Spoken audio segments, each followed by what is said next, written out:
Hello बच्चों, आइए प्रश्न देखते हैं। विदलन के बाद कौन सी अवस्था आती है?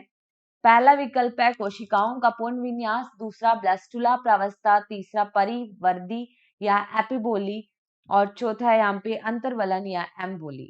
तो देखो, अगर हम इस प्रश्न की मुख्य अवधारणा के बारे में यहाँ पे चर्चा करें तो हम यहाँ पे सबसे पहले देखते हैं कि विदलन क्या होता है। तो देखो, निषेचन के पश्चात युग्मनज का निर्माण होता है। जैसे ही निषेचन की क्रिया हुई, निषेचन की क्रिया में हम जानते हैं कि मादा व नर युग्मक का संलयन होता है, जिससे क्या बनता है? युग्मनज बनता है। और ये युग्मनज क्या होता है? यह द्विगुणित कोशिका है। अब इस युग्मनज में क्या होता है? तीव्र समसूत्री विभाजन होते हैं।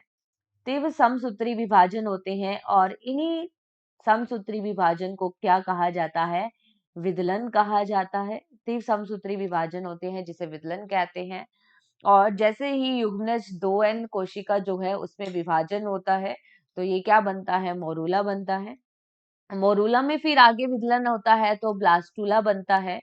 और फिर हम देखते हैं कि ब्लास्टूला अवस्था के बाद विदलन रुक जाता है और गैस्ट्रुला अवस्था आती है।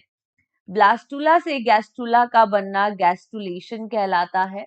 ठीक है, तो यहाँ पे हम देखते हैं कि ब्लास्टूला अवस्था तक क्या होता है? विदलन की प्रक्रिया होती है। उसके बाद कोशिकाओं का पूर्ण विन्यास होता है और फिर हम देखते हैं मोर्फोजेनेटिक गति होती है जिसमें आता है एपिबोली, एम्बोली। तो विदलन के बाद कौन सी अवस्था है? तो ये आएगा ब्लास्टूला अवस्था। कोशिकाओं का पूर्ण विन्यास या एपिबोली, एम्बोली ये गैस्ट्रुला अवस्था के बाद होता है। तो इस प्रश्न का सही विकल्प आएगा केवल दूसरा या बी। आशा करते हैं आपको इस प्रश्न का उत्तर समझ में आया होगा। धन्यवाद।